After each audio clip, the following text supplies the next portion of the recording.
अस्सलाम वालेकुम मोअज़्ज़िज़ ख़वातीन व हज़रात, अली मुमताज़ आपके साथ एक और वीलॉग लेकर। आज के इस वीलॉग में मैं आपके साथ दो टॉपिक्स पे बात करने जा रहा हूँ। सबसे पहले शहर कायद कराची से बड़ी ख़बर, और बड़ी ख़बर ये है कि ख़ातून एक गिरफ़्तार हुई हैं जिनका नाम अनमोल बताया जाता है, अनमोल उर्फ़ पिंकी।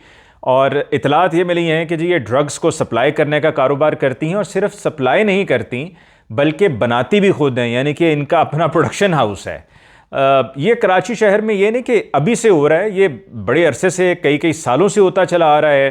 वहाँ पर ड्रग्स जिस तरह से दस्तयाब हैं वो शायद ऐसे ही है कि जैसा कि आप बाज़ार में जाएं और आप कोई सिगरेट परचेज़ करें, तो इस तरह से वहाँ पे ड्रग्स दस्तयाब हैं। मैं ख़ुद कराची शहर में कई मरतबा जब गया प्रोग्राम्स करने के लिए, तो मुख्तलिफ़ इलाकों में जाके पुलिस के साथ हम वो प्रोग्राम्स करते रहे। रेड्स कंडक्ट की पुलिस ने, जहाँ पर नशा करने वाले और नशा फ़रोख्त करने वाले दोनों ही पकड़े जाते रहे। और इतना ख़तरनाक नशा कि हमारी मुस्तक़बिल, हमारी ये नस्लें तबाह हो रही हैं, जिसमें आइस का नशा सबसे ज़्यादा ख़तरनाक बताया जाता है। इसमें जो करने वाला है उसको ये समझ में नहीं होती, उसका दिमाग ही काम करना छोड़ जाता है कि वो कर क्या रहा है। अब इस तरह के नशों में लोगों को इन्वॉल्व करने के बाद उनसे फिर मुख्तलिफ़ जराइम करवाए जाते हैं, जिसमें चोरियाँ भी हैं, डकैतियाँ भी हैं। कराची में हमें पता है कि स्ट्रीट क्राइम तो बहुत ही ज़्यादा रहा है, और अभी भी स्ट्रीट क्राइम कोई कम नहीं हुआ है कराची शहर में। अभी भी हालात कुछ बेहतर नहीं हुए हैं, कुछ थोड़ा सा आप समझें कि रिपोर्टिंग भी कम हो गई है। मैं जब ये कह रहा हूँ रिपोर्टिंग कम हो गई है, तो आज जब ये ख़बर इस खातून की, अनमोल उर्फ़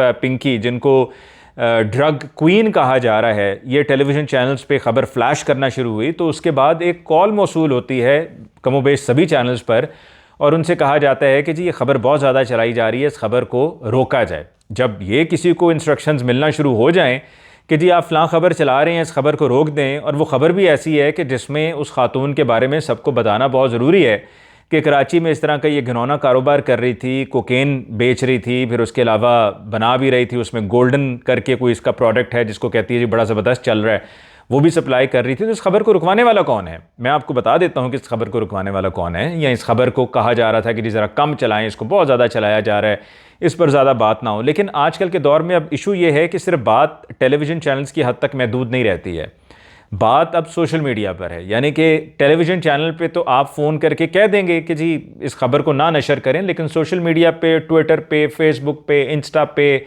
दीगर और जो प्लेटफॉर्म्स हैं, टिकटॉक पर, उन पर इस तरह की चीज़ें ढकी छुपी नहीं रहती हैं और लोगों तक ये इतला मौसूल हो ही जाती है। तो लिहाजा इस तरह से करके फिर टेलीविज़न चैनल्स की क्रेडिबिलिटी ख़राब नहीं बल्कि मज़ीद ख़राब मैं कहूँगा कि होना शुरू हो जाती है, क्योंकि वो क्रेडिबिलिटी अब नहीं रही है टेलीविज़न चैनल्स की जो कि पहले हुआ करती थी, अनफॉर्चुनेटली।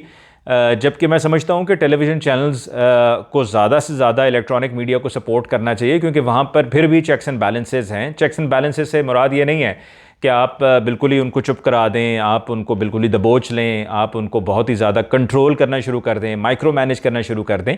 पर वहाँ पर यह होता है कि ज़िम्मेदारी का मुज़ाहरा किया जाता है। मिसाल के तौर पर कि कहीं पर कोई वाक़या होता है, तो जो जिनके साथ वो जुर्म हुआ है या नाइंसाफ़ी हुई है, टेलीविज़न चैनल्स ये करते हैं, क्योंकि इदारे मौजूद हैं, पैमरा मौजूद है, पैमरा की कुछ पॉजिटिव चीज़ें भी हैं, उनको भी शेयर करना चाहिए ना। तो पैमरा मौजूद है, तो वहाँ पर चेहरे को ब्लर कर दिया जाता है, नहीं दिखाया जाता। मैंने भी मुख्तलिफ प्रोग्राम्स किए कि जहाँ पर हम विक्टिम को दिखाते हैं तो विक्टिम का हम चेहरा ब्लर कर देते हैं, नंबर एक, और विक्टिम का नाम भी हम नहीं बताते हैं। ये वो रिस्पॉन्सिबिलिटी है जो कि इलेक्ट्रॉनिक मीडिया निभा सकता है। सोशल मीडिया पर ये सब नहीं हो पाता है। तो फिर भी इलेक्ट्रॉनिक मीडिया को जब आप इतना ज़्यादा कंट्रोल करेंगे तो फिर वो अपनी क्रेडिबिलिटी खो देगा। सभी सोशल मीडिया को देखेंगे, और सोशल मीडिया पे क्या है कि AI जनरेटेड चीज़ें भी होती हैं, सच और झूठ का पता नहीं चल रहा होता है। अब आप जानना चाह रहे होंगे कि ये खबर टेलीविज़न चैनल्स पे रुकवाई किसने, या टेलीविज़न चैनल्स को ये किसने कहा है कि भाई इस खबर को बहुत चला लिया, रुक जाओ, बस कर दो, किसी और तरफ चल पड़ो। तो जनाब ये पैमरा से कॉल आई है टेलीविज़न चैनल्स को, वही पैमरा, क्योंकि अभी मैंने कुछ देर पहले ये कहा ना कि जी पैमरा की कुछ पॉजिटिव साइड्स भी हैं, वहाँ पर ये वाली चीज़ें भी हैं कि पैमरा की तरफ से इस खबर को कॉल करवा के रुकवाया गया, जिससे ये तासुर मिलता है कि ये खातून बहुत कनेक्टेड हैं। अब आपने ड्रामों में, फिल्मों में भी ये देखा है, और बात समझ में भी आती है कि जो ये ड्रग्स का कारोबार करते हैं, इसमें इतना ज़्यादा पैसा इन्वॉल्व होता है कि इनके फिर ताल्लुकात बन ही जाते हैं, और वो ताल्लुकात ऐसे बनते हैं कि जो ताल्लुकात जिनसे बनाए गए होते हैं उनको ये धमकाया भी जाता है, या उनके जहन में भी ये बात होती है कि भाई अगर हमने इनकी बात ना मानी या इनसे हमने ताउन ना किया, इनको हमने सपोर्ट ना किया, बैक ना किया, तो ये हमारा नाम बता देंगे। लिहाजा फिर वो अपने तरीके से मैनेज करते हैं और फिर इस तरह के लोगों को, क्रिमिनल्स को प्रोटेक्ट किया जाता है। और यही वजह है कि फिर ये क्राइम कम नहीं होता है बल्कि क्राइम बढ़ता चला जाता है और इससे नुकसान हमारी सोसाइटी को हो रहा है, हमारी नौजवान नस्ल तबाह हो रही है। और ये सिर्फ कराची शहर का मसला नहीं है, ये और भी बहुत से शहरों में है, इस्लामाबाद में भी है, लाहौर में भी है। तालीमी इदारों में टारगेट्स किया जाता है स्टूडेंट्स को कि जी वहाँ पर उनको किसी तरह इस पर लगाया जाए, उनको अपना क्लाइंट बनाया जाए। अच्छा, ये जो खातून हैं अनमोल उर्फ पिंकी, ये गार्डन के इलाके में रहती हैं और वहाँ से ये ऑपरेट करती रही हैं। और पकड़े जाने के टाइम पर इनकी तरफ से इनकी एक ऑडियो भी लीक हुई है। उस ऑडियो में वो ये फरमाती हैं और बड़े धड़ल्ले से कह रही हैं कि मैं तो बड़े धड़ल्ले से काम कर रही हूँ और जो कि पुलिस वाला है वो फ़ोन करता है या मुझे पकड़ने की कोशिश करता है और वो कोशिश करता चला जाता है। अब आप कॉन्फिडेंस लेवल चेक करें कि जी वो कोशिश करता रहता है, इतने में ही वो रिटायर हो जाता है। और फिर रिटायर होने के बाद फ़ोन करके बताता है कि भाई मैंने बड़ी कोशिश की थी तुम्हें पकड़ने की, लेकिन मैं तुम्हें पकड़ नहीं पाया हूँ। ये वो कॉन्फिडेंस उनको कहाँ से मिलता है? ये कॉन्फिडेंस उनको मिलता है उन लोगों से कि जो इनकी पुश्तपनाही कर रहे होते हैं, वो इनको सपोर्ट करते हैं, बैक करते हैं, तो इन्हें ये कॉन्फिडेंस मिलता है। और ये खातून की जो ऑडियो लीक हुई है और फिर जिस अंदाज से ये अदालत में पेश हुई हैं, कोई हथकड़ी नहीं लगी थी। हमारे यहाँ तो कोई भी जुर्म किसी ने कमिट किया हो तो उसको हथकड़ी फ़ौरन लगाई जाती है, बल्कि मेक श्योर किया जाता है कि अदालत में पेश करते हुए हथकड़ी लगाई जाए। लेकिन इनका ऐसा खौफ है, बल्कि इनके खाते भी होते हैं ना नीचे पुलिस वालों को, और इस तरह के लोग जो इन्वॉल्व होते हैं उनको भी पैसे लगाए जाते हैं ताकि हम जो जुर्म कर रहे हैं, हम जो ऑपरेट कर रहे हैं, एक नेटवर्क चला रहे हैं, जो हमारा एक तरह का माफिया है, उसको कोई कुछ ना कह सके और उसको नुकसान ना पहुंचा सके।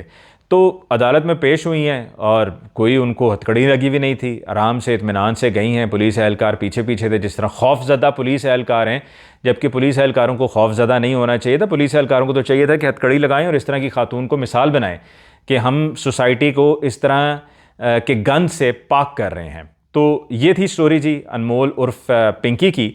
और अब थोड़ी सी बात कर लेते हैं जो हमारे यहाँ महंगाई का एक तूफ़ान है, और आज भी ओगरा की तरफ से, oil and gas regulatory authority की तरफ से वजारत पेट्रोलियम को 42 रुपीज़ पर लीटर की इंक्रीज़ की समरी भिजवाई गई है कि जी पेट्रोल को 42 रुपीज़ पर लीटर मज़ीद महंगा कर दिया जाए। मेरे हिसाब से ये अभी इस हफ़्ते कम अज़ कम नहीं होगा। उसकी वजह क्या है? उसकी वजह ये है कि अभी ये जो पिछले हफ़्ते महंगा किया गया है, उसके बाद हुकूमत पर ऐसा दबाव आया है, ऐसा प्रेशर बना है कि बस वो इधर उधर की, जिस तरह अली परवेज़ मलिक साहब को भी समझ नहीं आ रही है, उन्होंने कह दिया जी ये तो पेट्रोलियम लेवी हम IMF की वजह से कर रहे हैं क्योंकि हम इतना ज़्यादा टैक्स जनरेट नहीं कर पा रहे हैं, तो हमें IMF को जवाबदेह होना है और IMF की वजह से हम ये पेट्रोलियम लेवी की मद में पेट्रोल के ऊपर लगाते हैं और फिर मज़ीद पेट्रोल महंगा हो जाता है। तो लिहाजा इस हफ़्ते तो चूँकि इतना ज़्यादा उनको तनकीद का सामना करना पड़ा है, हर कोई वजाहतें दे रहा है, ख्वाजा आसिफ साहब भी वजाहतें दे रहे हैं, परवेज़ रशीद साहब को भी मैंने सुना है वजाहतें देते हुए, फिर एहसन इकबाल साहब को मैंने, प्रोफेसर साहब को भी मैंने वजाहतें देते हुए देखा है, सुना है। तो लिहाजा इस हफ़्ते तो मेरे हिसाब से मुश्किल है कि पेट्रोल को महंगा करें, बावजूद इसके कि 42 रुपीज़ पर लीटर की समरी गई है। और वज़ीर आज़म साहब की तरफ से हो सकता है ये कहा जाए कि जी मैंने अवाम का ख्याल करते हुए मैंने ये फ़ैसला किया कि नहीं, ये बिल्कुल गलत है, ऐसा नहीं हो सकता है, अवाम को रिलीफ देना है, क्योंकि जो महंगाई है ना वो उस सतह पर पहुँच चुकी है कि कभी ऐसा नहीं हो पाया था।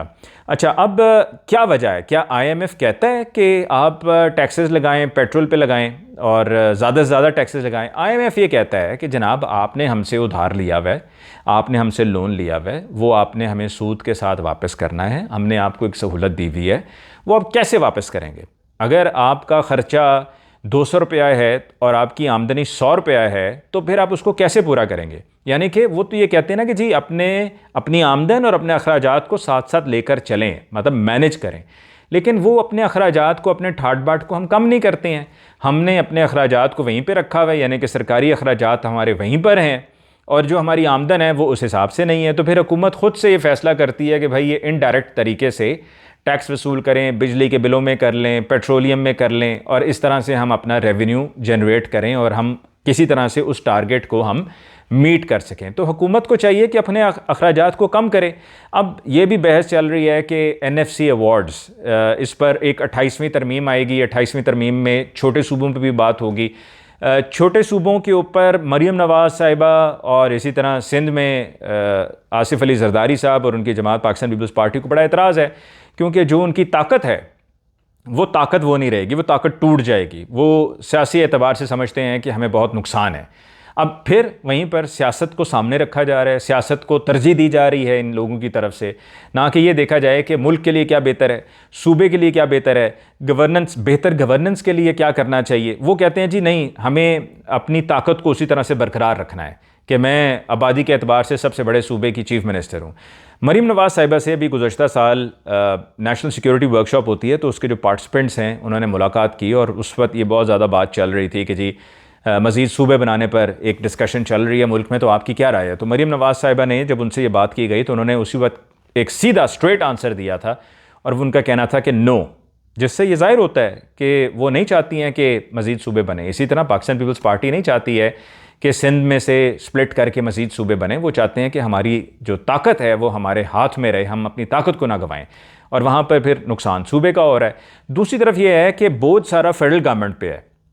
जो प्रोविंशियल गवर्नमेंट्स हैं वो ख़ुद से रेवेन्यू जनरेट भी करती हैं और वो फिर उनके अपने ठाट बाट भी हैं, और फेडरल गवर्नमेंट से भी वो पैसा लेती हैं और फेडरल गवर्नमेंट से भी पैसा लेके खर्च करती हैं। तो जवाबदेही तो फिर फेडरल गवर्नमेंट की हो रही होती है ना।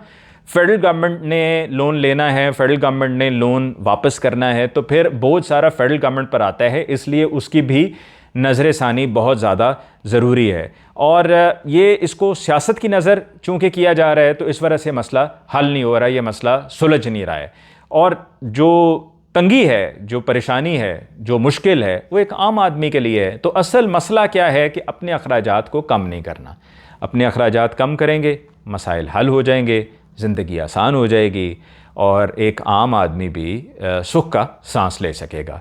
इसके साथ ही मुझे अली मुमताज़ को आज के इस वीलॉग से दीजिए इजाज़त। अल्लाह ने के बाद।